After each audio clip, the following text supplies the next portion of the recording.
Hey guys, it's ArchieLuxury. ArchieLuxury from the ArchieLuxury channel, the Paul Pluta channel, and ArchieLuxury corporate. Guys, keep watching. Keep watching. I need the viewers.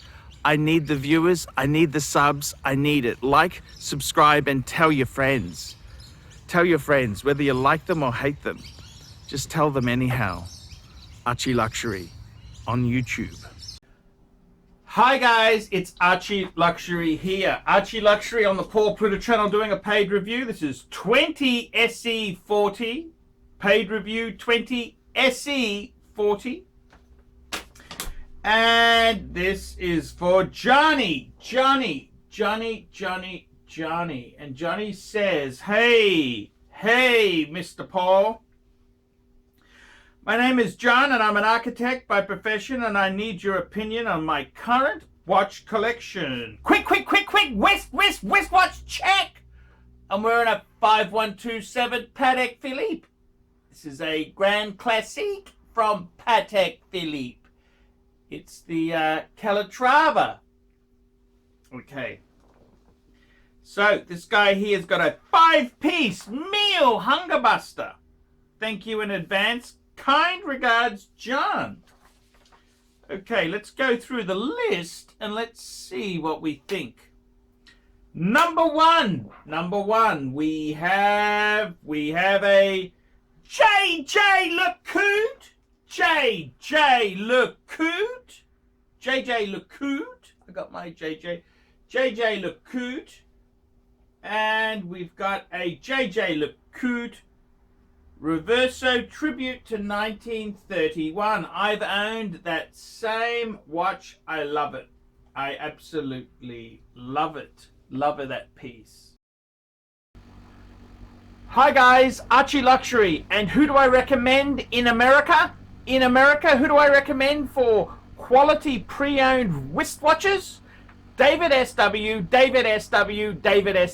Go to davidsw.com. He is the best, the greatest pre-owned dealer in all of the United States of America. David SW.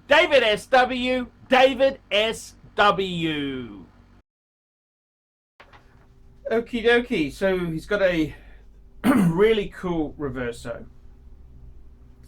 The second piece he's got a complication. He's got a Rolex. We love Rolex. He's got a very special Rolex. He's got a Rolex Sky Dweller, which is, that's a big ticket item. Black dial. The most wanted is the blue, followed by the black. Okay, that's his annual calendar, and it's got a GMT function there. I don't think it's as good a GMT as a Pepsi or a Batman, but it's still I get it. I get it. Next piece he's got sports luxury. He's got a Patek Philippe Aquanaut 5167. This is probably it's the very cool happening Pateks. Very cool, very happening. The Aquanaut. It's on the rubber strap, current model. Big ticket item indeed. Then he's got a Omega Speedmaster, Man on the Moon, the Halcyon classic iconic Speedy. And finally we've got a something a little bit different. We've got a Bvlgari Octo Firmissimo. Okay, so we have quite a few pieces. So let's start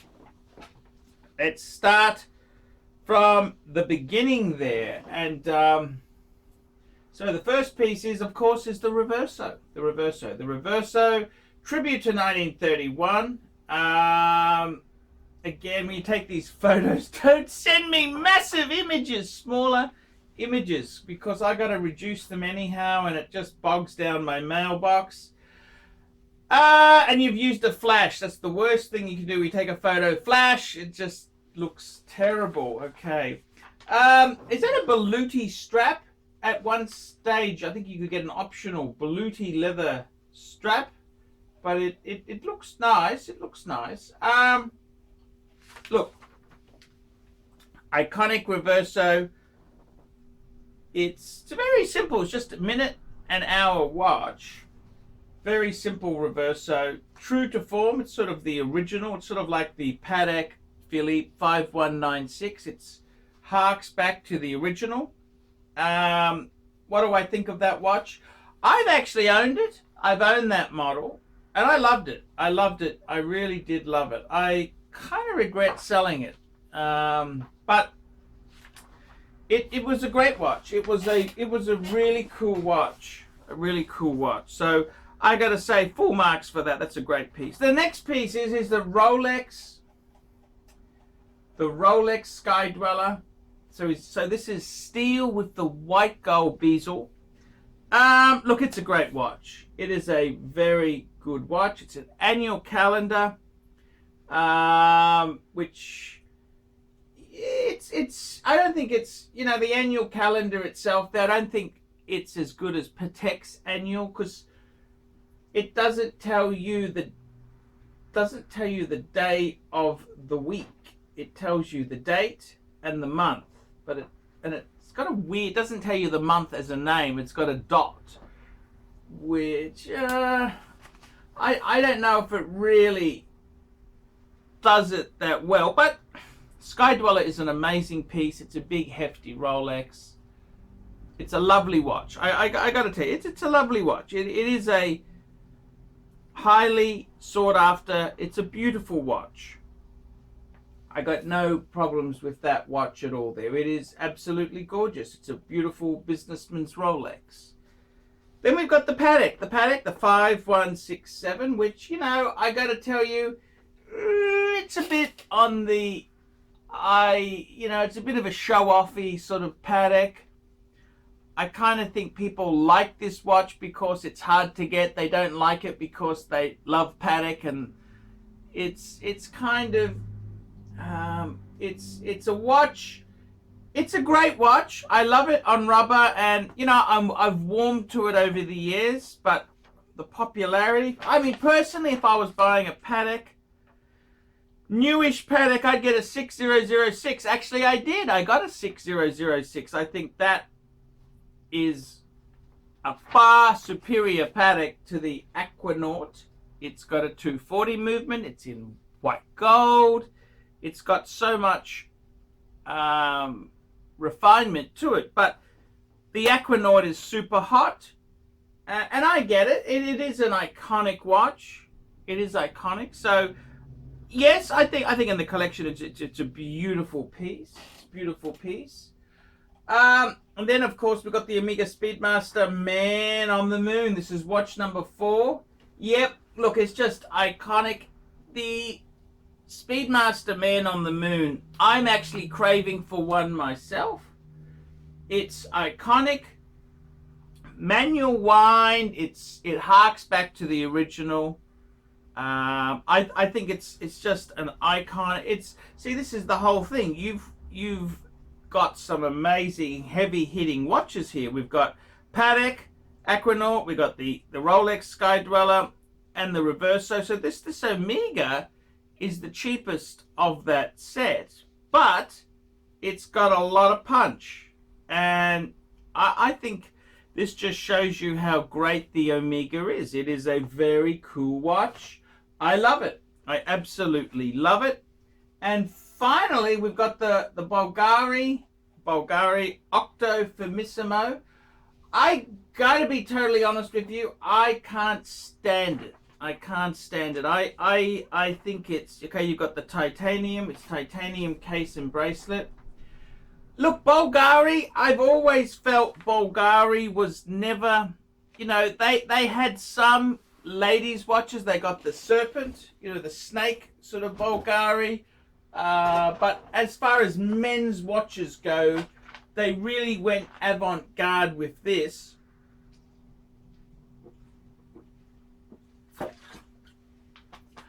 I'm not a huge fan. I just see it like a fashion watch.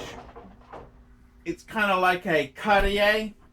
It's something that's very cool and hip, but I don't think it really.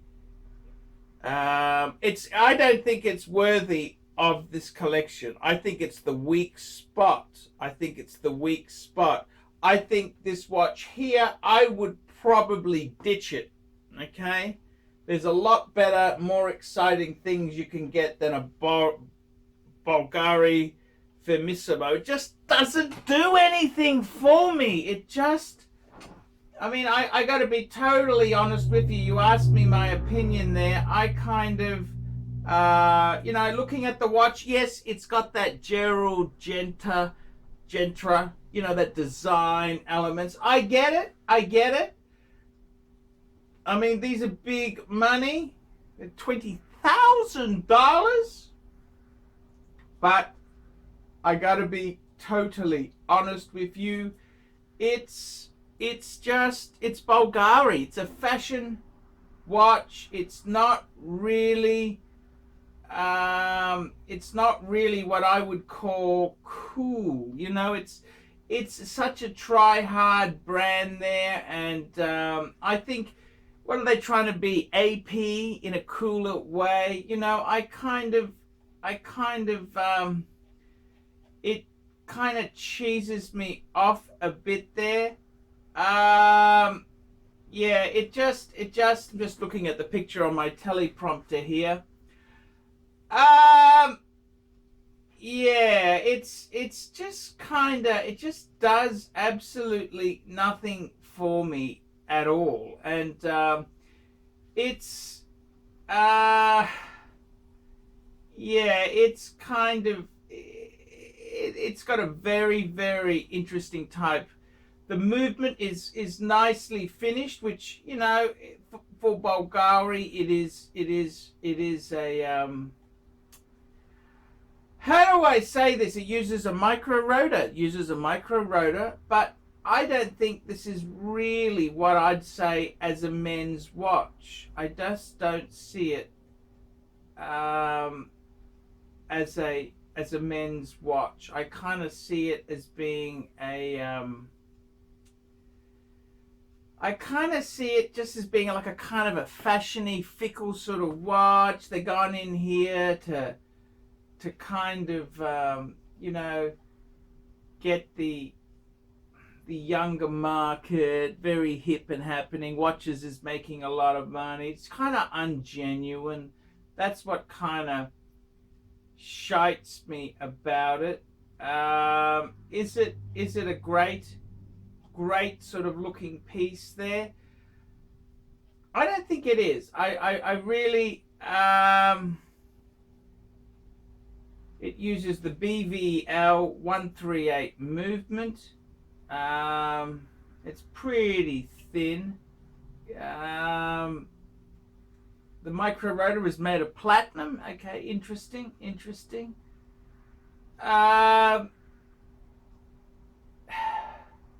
Look, it's an interesting kind of thing. It's kind of like a Piaget Polo S. There's so much better stuff I'd get than that.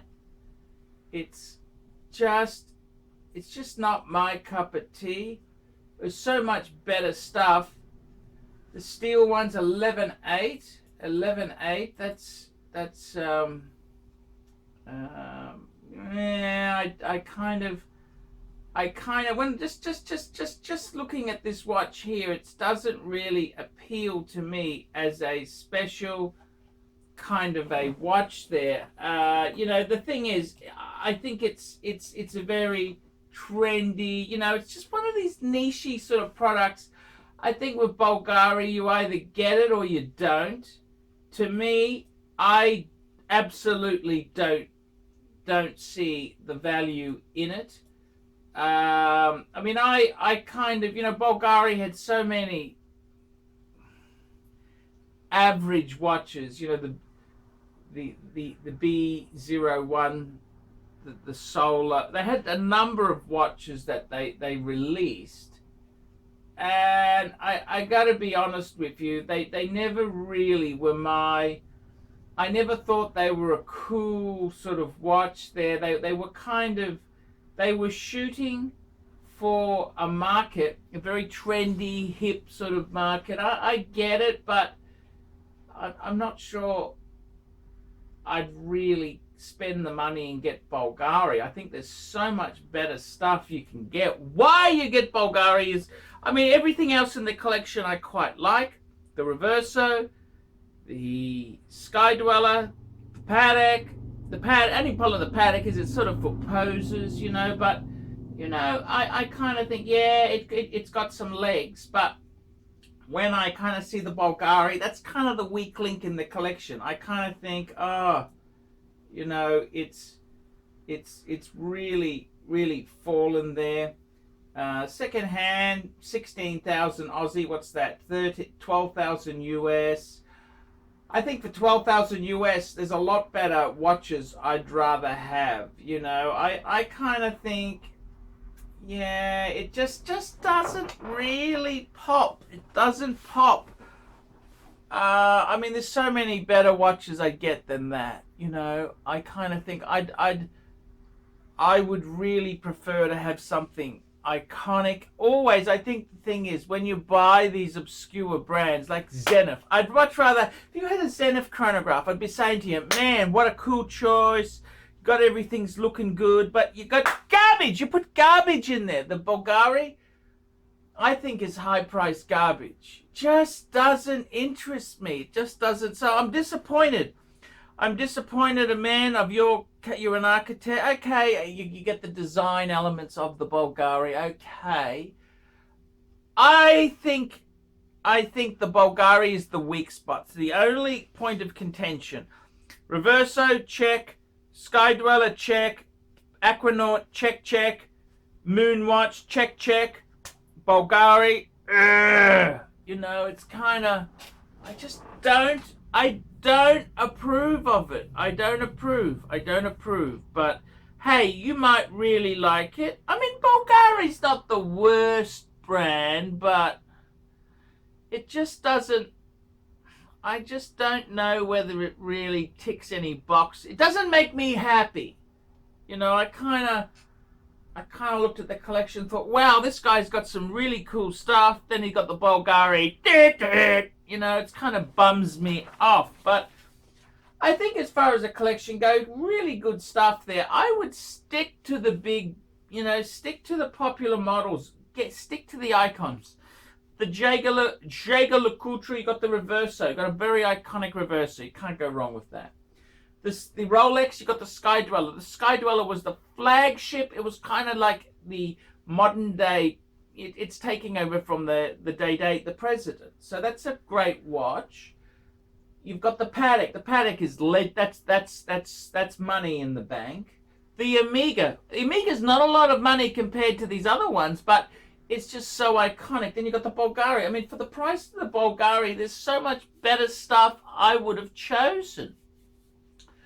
I would have chosen so much better than the Bvlgari, and that's what disappoints. You know, I think a very cool watch would be a Breguet Type 20. That's cool and hip and happening.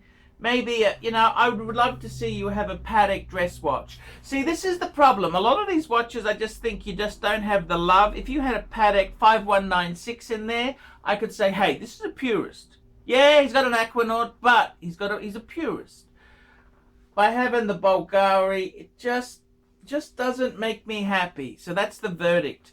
I think it's a nice collection. Get rid of the Bvlgari, add some iconic watches, and you'll be set. Okay, guys, that's the paid review. Like, subscribe, tell your friends. Tell me, what do you think of this Bvlgari in his collection? Put some comments below. Guys, I can't survive on Google Ads alone. I need these paid reviews to keep me churning out the content. Please get a paid review done. Please, it helps me no end. It keeps me in the saddle. It keeps the cogs turning. I need your help. Google's it down. It's all down in the dumps. I'd really appreciate your help. I'm your pontiff. Like, subscribe, and tell your friends. And don't forget to get a paid review. They're so cool. You can share it with your friends. Say, hey, Archie reviewed my collection. This is what he said, and it's really cool. Okay, guys, I will see you in the next one. Hey guys, Archie Luxury. Who do I recommend for watches in Brisbane and Sydney? Vintage Watch Co. That's correct. Vintage Watch Co. in Brisbane Arcade in Brisbane and the Strand Arcade in Sydney. Vintage Watch Co. Brisbane and Sydney. Ronnie, I've known him since the late 90s. Ronnie is a top bloke. Luke is a great guy. Vintage Watch Co. That is who I recommend in Australia. Check out Vintage Watch Co. and the guys' amazing range of watches. They also do service and repairs. Vintage Watch Co. That is where the Pontiff goes. You know, some of my Pateks came from Vintage Watch Co. That's right, guys. Vintage Watch Co.